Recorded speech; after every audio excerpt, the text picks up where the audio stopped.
Hi, everyone. Good morning, good day, wherever you are. Welcome to today's webinar, The Future of Legacy, How to Leverage Legacy in Your Digital Transformation. I'm your host, Justin Tan, Regional Sales Director in Southeast Asia for OpenLegacy. Thank you for taking the time out and participating today. Here's a quick look at today's agenda. We'll have a quick glance at OpenLegacy before Joseph Wong, General Manager of Asia Pacific and Japan, will take us through the modernization of technical architecture. We look at some of the challenges we solve for our customer and the simplicity of our solution. Hans Ottersen, our Chief Operating Officer, will present the BVA, the Business Value Assessment, and the overview of the industry API ecosystem and the role that OpenLegacy plays in it. Last but not least, we have a question and answer session. So please share your questions during the webinar for the panelists, and we will answer it during the Q&A. Here's OpenLegacy at a glance. OpenLegacy was awarded as a cool vendor by Gartner, among some of the acknowledgements in a short period of time. Now, what is a cool vendor? And what's so cool about OpenLegacy, right? That's exactly my thoughts when I saw this award as well. Never seen a cool vendor award in my life. Enterprises have been talking about digital transformation for years, yet very few have been successful. Now, what OpenLegacy provides enterprise is a low-risk way to harness the strength, reliability, and security of their core legacy systems to allow them to do business in the cloud, web, or mobile. We deliver results without requiring on-prem changes to the on-prem systems and vendor lock-in. Instead, we allow the enterprise to integrate and innovate. And being recognized by Gartner as an important innovator is a sign that we are hitting the business target and helping business meet their needs. Founded in 2013, we are headquartered out of Princeton, New Jersey, and this is the offices across the globe where we have presence. In APJ, we are headquartered out of Hong Kong, and we have presence in Japan and Singapore. Without further ado, I would like to introduce Joseph Wong, General Manager for Asia Pacific and Japan, where he's going to walk us through the modernization of technical architecture. Over to you, Joseph. Thank you, Justin. Hope everyone can hear me okay. So I'm going to talk quickly about the modernization of technical architecture.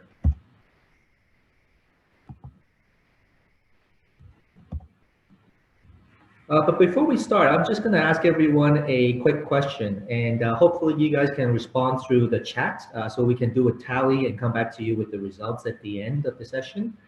First of all, in the world of ever-changing digital transformation, do you believe your organization, especially your IT and business organizations, is actually thriving or just surviving? Let me give you 10 seconds to just type your answer in the chat.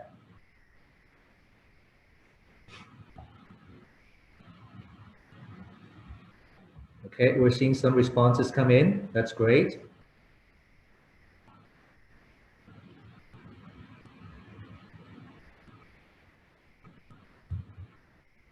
Okay, all right, so let's move on. What if I told you that over 80% of all digital transformation projects will actually fail one way or another? How do you feel about your answer that you just given us now? And in fact, many organizations actually miss the mark in one or more of the following areas when it comes to IT projects, whether it's an ever-increasing backlog of IT initiatives due to an ever-expanding wish list from the business, or when you have scattered best-of-breed technologies that you want to integrate together and have them talk to each other. Is there a good process that allows you to do something like this? What about if you're taking a bit of a shortcut technically on a project today? Do you have enough IT currency to repay that technical debt in a future project tomorrow? I often hear customers talk about the migration strategy. There is a system that they need to sunset because it's no longer supported by their vendor, and they don't actually have a very good strategy in terms of moving on or turning that old technology into a piece of new technology. And then finally, there's always the legacy versus DevOps, which is combining 20, 30-year-old technology with the latest development processes in today's world. How's that working out for you guys? And unfortunately, all of these issues actually contribute to one bigger issue, in my opinion, which is time to market for your innovations.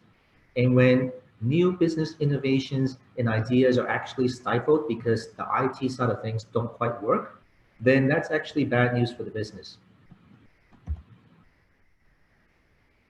So how do we actually avoid the pitfalls of what we just talked about? In order to do that, let's look at the reality of the situation. Currently, in today's world, 80% of the world's data are actually sitting in legacy systems. And unfortunately, a lot of those legacy systems are actually sitting in the major corporations of the world. The challenge here really is, how do we actually unlock those legacy systems so we can actually pull data and information from them to the handheld devices, to the internet browsers of today's world? It's not a very easy thing to do, and that's why I said earlier that over 80% of digital transformation projects actually fail. So what we really need here is a solution that will allow us to create those links through APIs so that we can tap legacy systems and directly expose them to the digital layer. It's not an easy thing to do. In fact, just couple weeks ago, we were talking to a prospect in Korea. They're a large regional bank, and they actually need to expose 300 plus APIs within the next 9 to 12 months.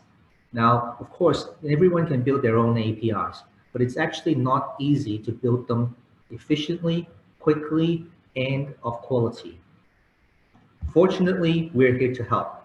As Justin was introducing our company earlier, OpenLegacy is in fact an API factory that specializes in the automated creation of APIs, and we do it in such an elegant manner that you see certain benefits. So first of all, we are 10 times faster when it comes to creating these APIs as opposed to traditional coding methods. During runtime, we're 5 times faster when it comes to performance improvements. And the total cost of ownership, the TCO that you see savings, is actually 75%. Now, this sounds too good to be true, but this is how we do this. So you're looking at a traditional IT architecture of a major bank or insurance company. And at the bottom are the core legacy systems, whether it's your mainframe, your AS400s, databases, or other services that are built using SOAP and ESBs. At the top are the digital services layers. So whether it's your internet browser, your mobile app on a smartphone, the cloud, AWS, Azure, you name it. The bottom layer has changed, relatively speaking, quite slowly over the last 20, 30 years compared to the top. Think about the last time you actually had to update your mobile app on your smartphone. It was probably just days ago. So here you're seeing changes almost on a daily basis versus the bottom changes which are happening quite slowly compared to the top. And in order for the bottom layer to catch up to the top and be able to communicate with it, over the years, layers and layers of middleware were actually built to facilitate the communication. Whether it's in messaging, brokering, orchestration, you name it. It's not a very efficient architecture. First of all, it's not efficient because there's hardware and software involved in the middle layer. And second of all, there's also teams of people that you need to build in order to run and maintain this layer. And if you think about, a data packet, let's just say, from your database to the digital layer, think about all the different layers of middleware that it needs to traverse. That's why, from a performance perspective, it's also not ideal. I was talking to a customer just a week ago, and I think they said it best. They had an S1 probably just 3 weeks ago, and it was in the middle of the night for them. So think about all the teams of people that actually had to call and wake up in the middle of the night in order to resolve that S1. Not efficient and not cheap to maintain. And of course, the final point here being, when you have innovation and you need to make a change to a certain layer here, think about all the UAT, SIT, regression testing that needs to happen in order for this to work. the innovation actually becomes very slow to come by. So what do we do? Well, we essentially built a direct tunnel or link between your legacy systems and the digital layer, thereby bypassing the entire middle layer of monolith that you just saw. And the way that we build our tunnel is we use microservices-based APIs that are actually created in Java. So easy to maintain nowadays from a market perspective, because it's actually easy to hire Java developers versus COBOL or RPG developers that are actually very expensive and slow to come by as well, because there's a shortage of these skill sets.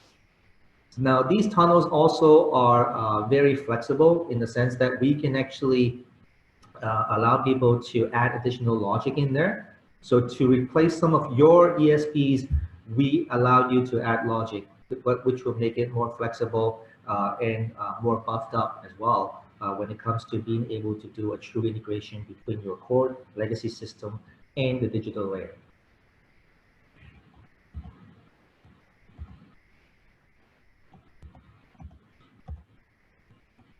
So what are we really seeing here in terms of the summary benefits?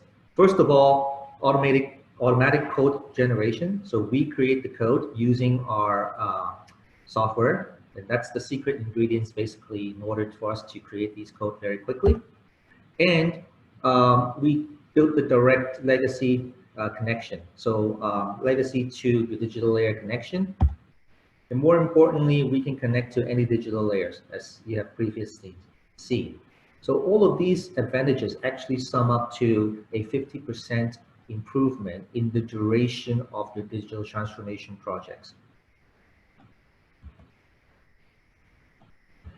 Why is it important for the business as opposed to the IT organization? It's actually important for the business because, well, first of all, there's cost savings. And in today's macro environment, cost savings is actually very, very important. Of course, you can do more with less. So with more money, with the same level of resources, you can actually, potentially repurpose some of your, folks to do other things.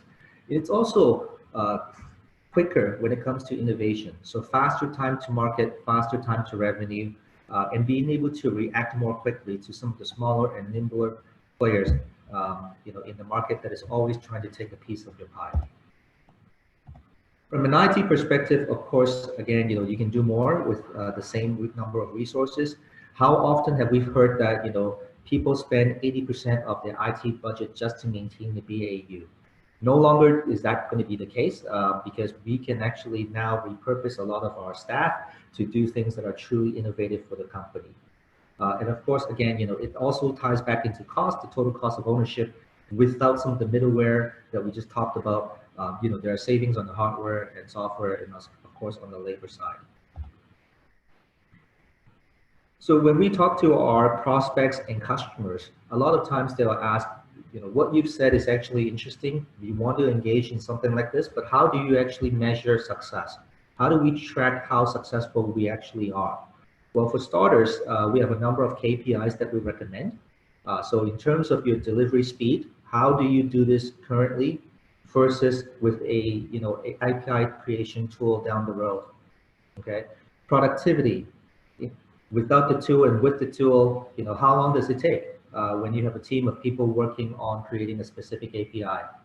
And of course, there comes to be the cost factor, right, which is the labor cost as well as the hardware, software, and other costs that are associated with creating an API. And Hans, our Chief Operating Officer, will talk a little bit more about these metrics, especially the before and the after, and show you some real-world examples from some of our customers as well. So I've talked a lot about the theory and the process itself, but here are two success stories from our customers in Asia. First, I'll talk about Sequus Life, who is one of the largest life insurance companies in Indonesia. And I personally know the CDO, the Chief Digital Officer there.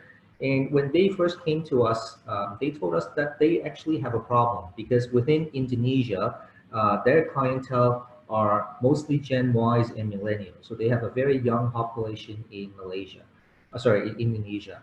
And in order for them to do well in attracting this sort of clientele, they need to make sure that they have a very strong online presence, whether it's on the internet or on the mobile phone.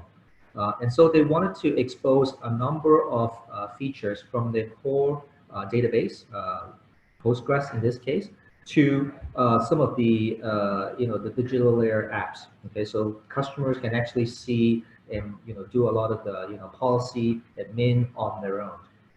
Okay, and that's why they chose us in the first place. But more recently, we found another potential, I guess, way for them to utilize us, which is a lot of their executives also use the mobile phones and so forth, and they actually want the latest and greatest statistics in terms of sales data, customer retention data, so to speak, at their fingertips, and that's why they needed to see this information through the legacy system. And we built the APIs that expose this sort of information to the executives, to the C-suites for them. So that's a very good, I guess, success story in terms of how we can utilize these APIs to expose data to both customer and the internal management team. Then we have Shimane Bank, which is a regional bank in Japan. And we actually won them this year because they had two key initiatives that they try to satisfy. One is they need to improve their internet banking experience for their customers.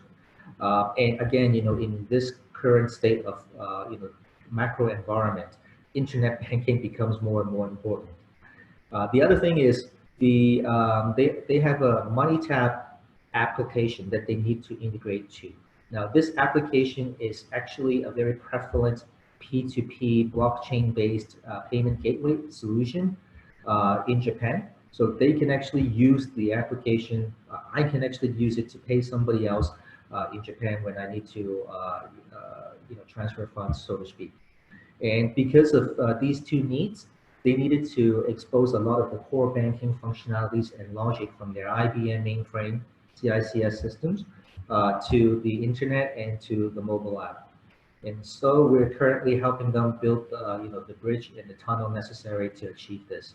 So looking forward to some great results here. Now, there are also a lot of other examples here that I can talk about, but I think I'll leave the time to Hans, our Chief Operating Officer, to talk a little bit about the business value assessment and also the partner ecosystem. So Hans, over to you.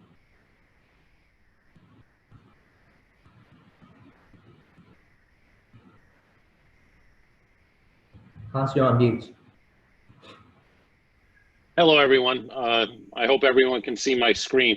And I appreciate the introduction, and it's a pleasure to be able to be presenting to the Indonesian and Asia Pacific prospect base, because what we are driving towards and what we're delivering is truly a paradigm shift in the industry. And we'd like to talk a little bit about that and how we measure that, and why are we here, and why are we doing this, and why are we having such great success. Now, one of the things about OpenLegacy, it's sort of interesting. When I started my career, I was working on modern technology, but all that stuff now is called legacy. So I'm not really sure how to interpret that, but I think maybe the best way for me to interpret that, we wrote systems back in the day that worked, that were able to deal with high volume transactions, were able to stand the test of time, but inherently in today's world, they just don't play nicely with others. And that's the paradigm that a lot of customers are dealing with. They want to do digital transformation, but they also want to leverage what they currently have. And what OpenLegacy does is that we provide you the ability to bring in place that business agility, that flexibility, that adaptability, but also at the same time reap the benefits of cost savings, of standardization, of best of breed technology. And when we are going and talking about our technology, when we bring on new salespeople, sales engineers, the first thing we teach them is We're not selling technology. We're not selling, we're selling results. And how do you measure those results? And the way we measure those results is through our BVA process. The combination of our POC, business value assessment, and then we really like coming to our customers on a quarterly basis or twice a year and assess what is the value they're getting from our technology. Once they've streamlined their DevOps process, when the wheels on their API factory bus are moving that much faster, what actual value are they reaping from automation and the OpenLegacy technology? So you ask yourself, how is that possible? And that's a very difficult question for a lot of our customers to answer. We can come to the table and we can make bold and brash statements like, we can do 10 times faster. We can deliver something at 75% less cost, and we can improve your performance by 5x.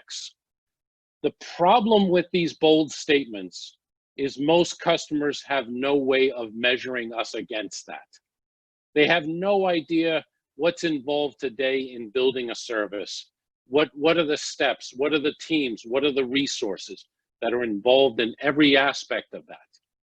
So what we try to do at OpenLegacy, at a very high level, we're not trying to do a 6-month, data point study or functional point analysis of your organization. We're trying at broad strokes to understand what's your IT infrastructure, what's your environment, what are your pain points, and what are the long poles in the tent? Meaning, what are the things that are taking the time, costing the most money, and through automation and the OpenLegacy technology, how can we shorten that? And we will be also the first ones to tell you that's not something we do, or you should be looking at this product because it's perfectly into our product. And the next section of my presentation, I'll be talking about some of those partners and how we plug into that environment. So we've talked about OpenLegacy, we talked about our brash statements, and we talked trying to drive a great deal of results with our companies. And you can see here, this is some examples of what we've been able to do for a customer. 250, they're going to save over $26 million. That's a phenomenal amount of money. And when you look at it, you start diving through the details of how many people, how many tasks, all those things that are involved in that. And I'm just going to skip to the sort of pillars of this. You see what's all involved in their build process. How many APIs are they building? What's involved? What are all the steps? How many teams? How much time am I waiting for team A to hand off team B? Meaning maybe team B is compliance or audit or regulatory. That all takes time. And driving time to market, driving results, being fast and out is really the ultimate objective of digital transformation. And digital transformation is not a technical, it's truly a cultural problem. How do you make your organism think fast, think agile, and that's very difficult to do if your tools think monolithic. OpenLegacy to demystify and remove that monolithic wrapper around your legacy applications and allow you to expose them so they do play nicely with others, that they do value to the organization beyond just being in the background running through transactions. So with OpenLegacy in our pieces, and as I said, these things through as an intertwined type process. We come in, we'll define success with POC, what we're going to do, how we're going to do it, where we're going to do it. But at the same time, we're also talking to your stakeholders about how do you measure success within your organization? What are your KPI? What are the things you're looking for? And we'll have customers that come to us and saying, important, but it's not the most important thing. What's more important is, can you fit into our architecture and our strategy of where we're going?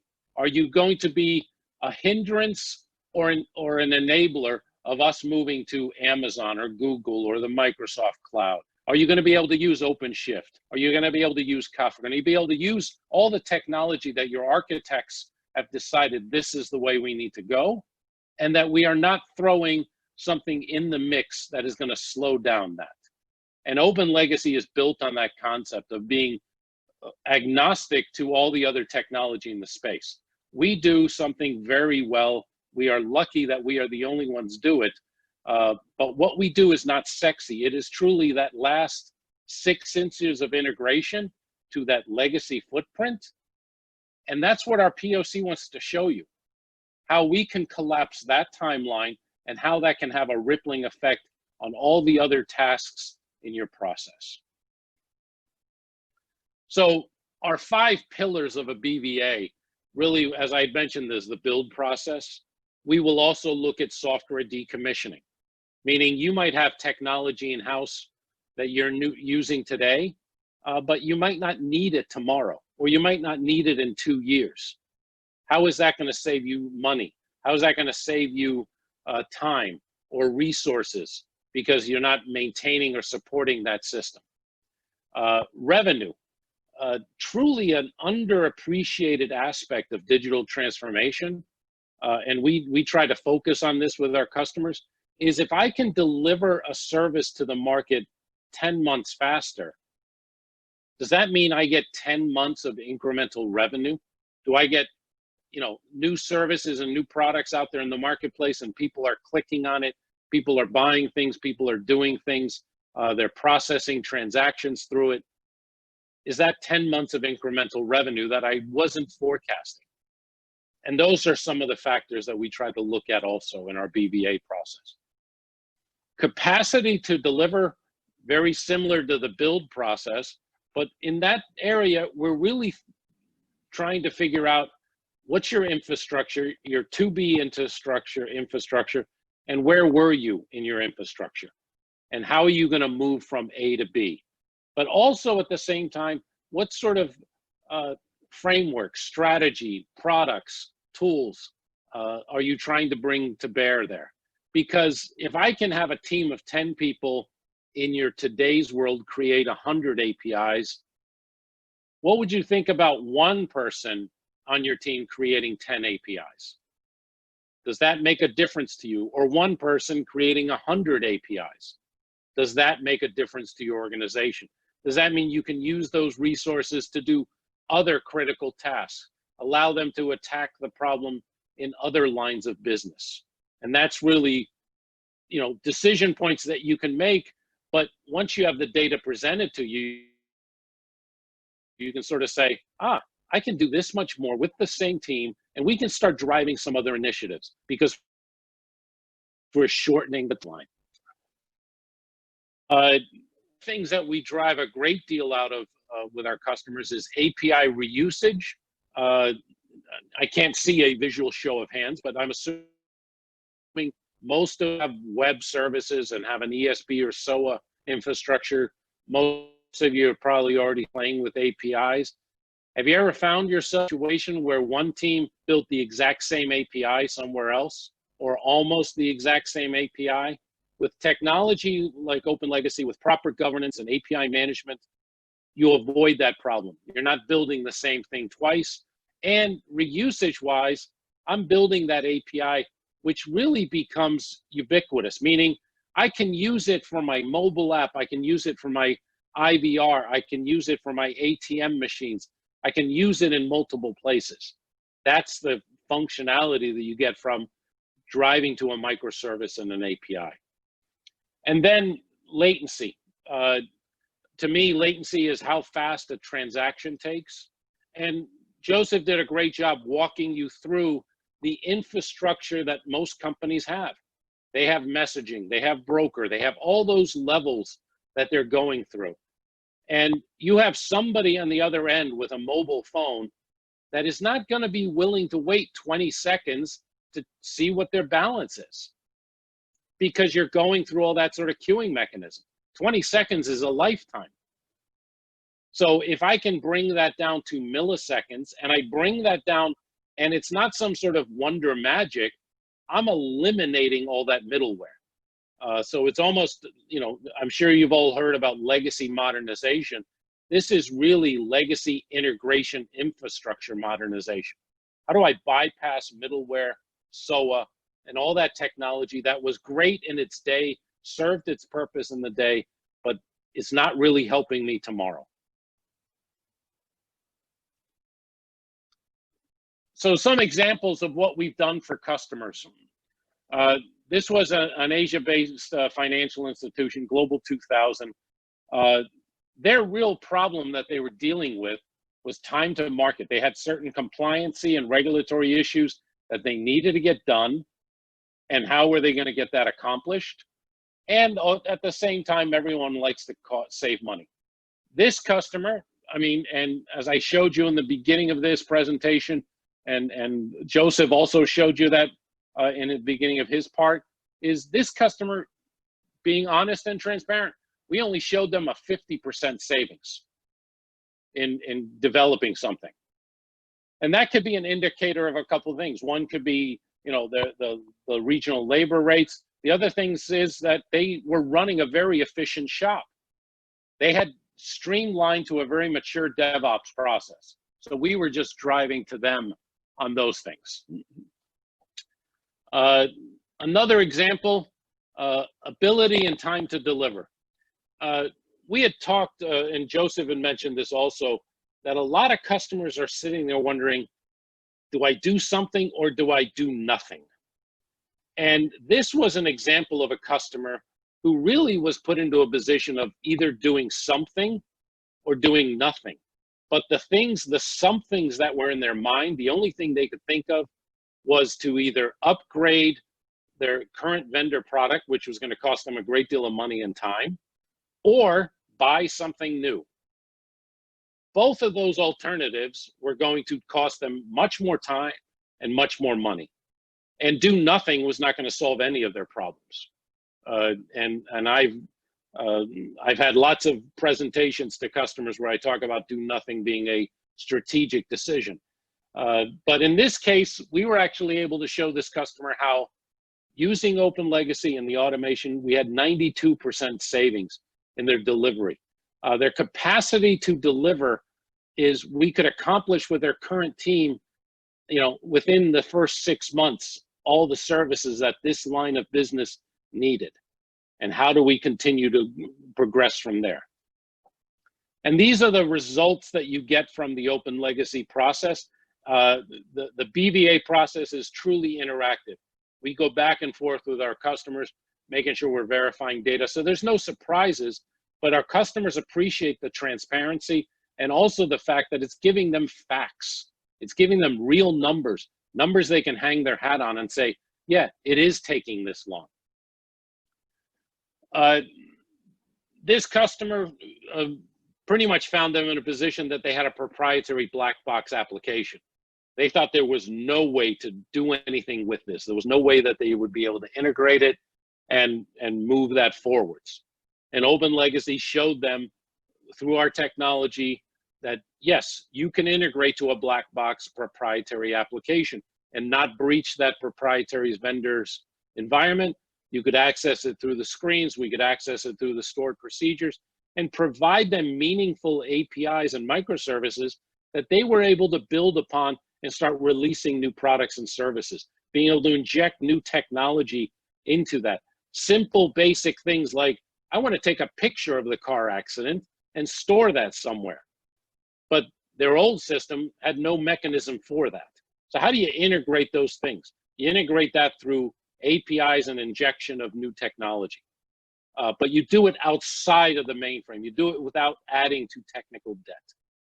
And this customer was able to reap a considerable amount of benefit from that process. Now, most of the customers that I've just walked through and what we see a great deal of in the space is they start small. Digital transformation is a journey that most customers start small. They want to make sure that they understand all the aspects. They understand where they're trying to move from and how they're going to get there. And it's sometimes scary. Change is scary. and dealing with the legacy mainframe or AS400 or Unisys or Siemens or Hitachi or Fujitsu's environments can be complicated and intimidating. This customer, they went the exact opposite. They started big. They had huge pressures on getting things out. They needed to climb the ranks on the ratings in their regional environment. And to be honest with you, this is Citibank that we're talking about, and this was their credit card processing department within their organization. Huge amounts and volumes of data and driving things. Now this customer, and most of our customers, we make the pledge that we're going to drive something to production in 3 months. Unfortunately, with this customer, it took us 5 months. But then again, it was Citi. Nothing moves fast at Citi from that perspective. But they are now driving 2-week sprints. Each sprint team is putting out 15 services a week into production. We trained 3 different vendors and their API factory team to be able to start generating these. And they are well into close to hitting 1,000 services at this stage. Moving that. To them, this was unknown. They couldn't imagine a world where they were able to move this quickly. And it actually forced them to change how they do things internally, not just the build, but all the bureaucracy. So that's why a lot of customers start small, and it makes sense because they want to prove out their architecture and the strategy. So our BBA process fits into that model. How do you recognize value? Where's the value coming from? And how are we going to measure that value going forwards? And that's really what OpenLegacy likes to bring to the table. Not going to sort of repeat all of this. I'm just going to move forwards because I'm sure I'm running over. Yes, I am. The API landscape.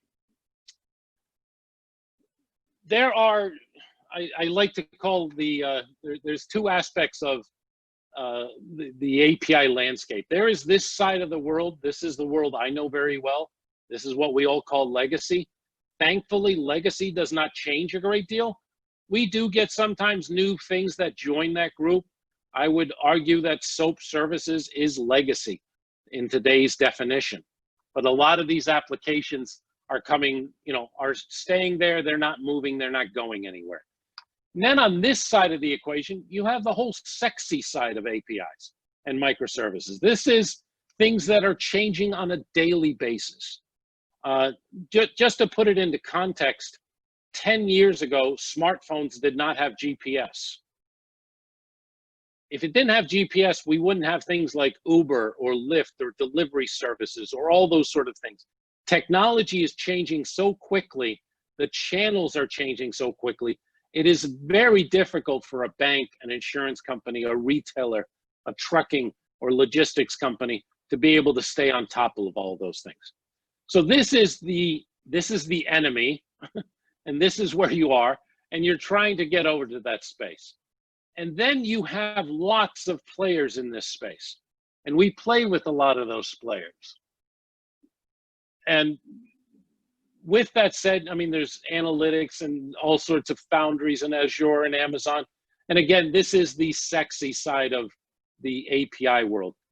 And coming down here, and as Justin said, we won the Gartner Cool Vendor, and I think nobody at OpenLegacy was probably ever considered cool in high school. But it's nice to be cool from a company perspective. But this is what we do, and we do this very well. We take the data, the metadata, the definitions from this old environment because we understand it very well. We put it through our processes, and from that, we create standard Java. We create microservices and APIs and SDKs, and we go through all the automation and the parsing of that. Now, what does that really give you?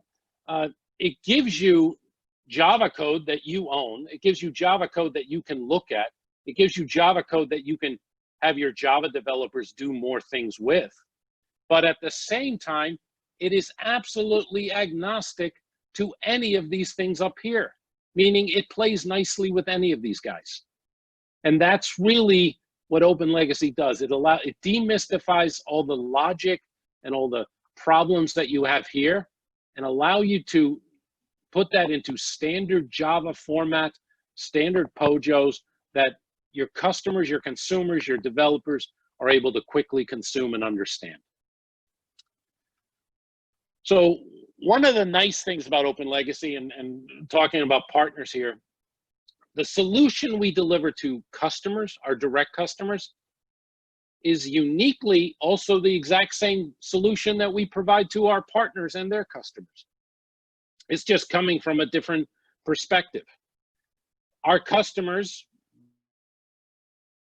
they have a problem with integration. Our partners, they also have a problem with legacy integration. Their customers are not able to use their technology because has to build those pathways, those gateways, those bridges to that legacy stack. And real OpenLegacy comes in is that we bring those bridges. We connect the dot business, and we connect those dots. Legacy system and the new technology systems.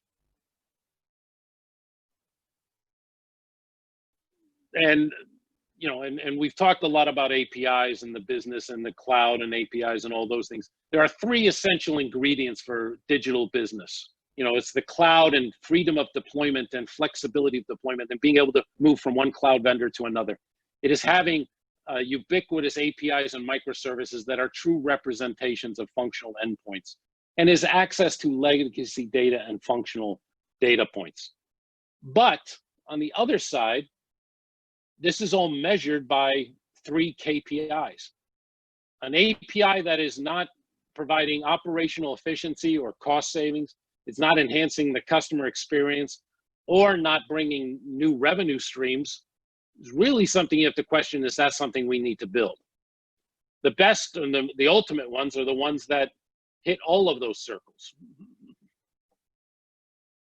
I'm going to skip through this because this is just my representation of the chart that Joseph went through on all the steps that people need to take through in building things, but I did it from a partner slant. Our partners are forced in a position that they want their customers to use their technology, but they can't get at it. They're sort of in what I used to call in the old days data jail or legacy jail. And you know, how are we going to be able to break them from that? You know, time is the enemy. Being able to get access to resources takes too long. And the legacy application stops everyone. If I got to go and write some new COBOL or assembler code to be able to hook something into Apogee or a money tap payment system, that's just out of the question. We're not going to do it. So OpenLegacy really drives that speed, that automation, driving it to the core. How do we focus? How do we do that? Because we focus on one thing that we're very good at. And we want velocity, scale, and predictability to the market. You know, and really that's sort of that same diagram that Joseph walked through with that sort of zigzagging through thing from A to B. It's really about getting to A to B as the bird fly, a direct line. How do we cut out all that middleman and middleware? Now we've talked about you know, couple of our partners, CompuWare, Calibra, Amazon, Apogee, MuleSoft. Every of these vendors that we're playing with are in the magic quadrant from a perspective, or they're on their way to that magic quadrant. That's a great thing in legacy, that these vendors and these partners are finding that. But also, we have enough customers that we have worked with probably almost all of different products and tools that are in the magic quadrant. It's just these partners, the lights have come saying, hey, going to market with OpenLegacy as my legacy integration framework makes sense to me. Now, the people like IBM and Software AG and all that, and we have customers running that technology, they haven't seen the light yet on that. They want to bring in lots of services and push their own technology, versus we're trying to bring to market an open standard technology. Just an example, case in point, a big idea with compliance space of, you know, there's a lot of GDPR, CCPA type compliance rules. A lot of them is insurance companies and all that. They have lots of data around their customers on legacy data platforms, vSAM files, flat files, IDMS files, datacom files. You can. How do they access those, and how do they do it in a standardized fashion? They use OpenLegacy to be that encapsulation tool. Hey, OpenLegacy, that's your problem. Put something around it. Give me the 6 APIs I need so I can vSAM file like I call any other database. And that's what we bring to Big ID, and in this case, what we brought to MetLife, the customer in question. And I think that we are now at questions, and I think I ran over a bit. I'm sorry about that. No problem, Hans. No problem. Thanks a lot for walking through the landscape, API landscape, as well as the BVA. We have a few questions that came in within the webinar that was not being seen by the rest. So I will start with the first one. I think, Hans, this is more towards you. There's an attendee who would like to know how can we generate the BVA report, right? I think these reports, like you said, they are kind of move the needle type of conversation you have with the C-suite, right? So what does it take? What's the process like? I think you went through a little bit of it. Maybe you want to touch on, like, in order to have yeah. Go ahead, Hans. I mean, actually, I mean, our BVA process, we can get the data in like a 1-hour interview session. We can send to you our questionnaire, which sort of says, hey, this is what we're looking for. So we listen to our model and our calculators and then turn around a report for you. And it's really things like when you're building a service, what's involved, how many teams and all that. The problem with what you're asked is we don't have anything to compare it to.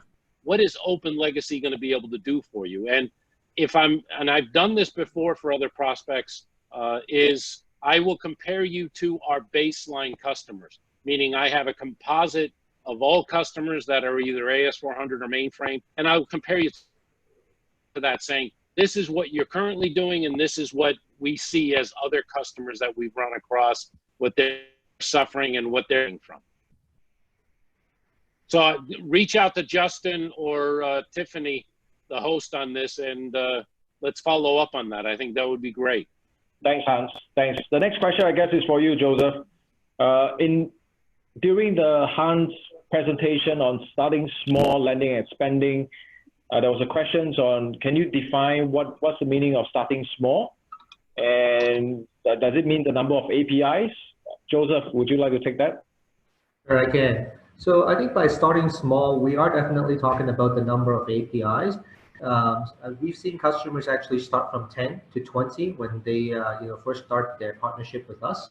And some of the reasons why some customers want to start small, and we call these engagements land and expand, is because initially, they hear about OpenLegacy being able to do a lot of this magic and wonder, but they haven't really identified the use cases within the organization because this is so new for them. So hence, they wanted to start small and try it on 1 or 2 critical business use cases. But as time goes by, we actually help them unlock more and more potential use cases, and that's why they will expand upon the 10 or 20 initial APIs. And in fact, we're seeing this in some of our customer base here in Southeast Asia as well. Thank you, Joseph. Thanks a lot. Okay, we have a couple more questions on the chat, and I'm gonna read them out. I think in the interest of time, probably please keep the questions coming. I'm just gonna go through probably 3 of them, the next 3 of them, and then we will end the session. But don't worry, the questions, please keep them coming, and we'll get back to you. The next one is for you, Hans. Have we been able to achieve DevOps CI/CD for any banking customer who are using Tandem, iSeries, or mainframe? If yes, do you have any stats on the percentage cost reduction which they achieve?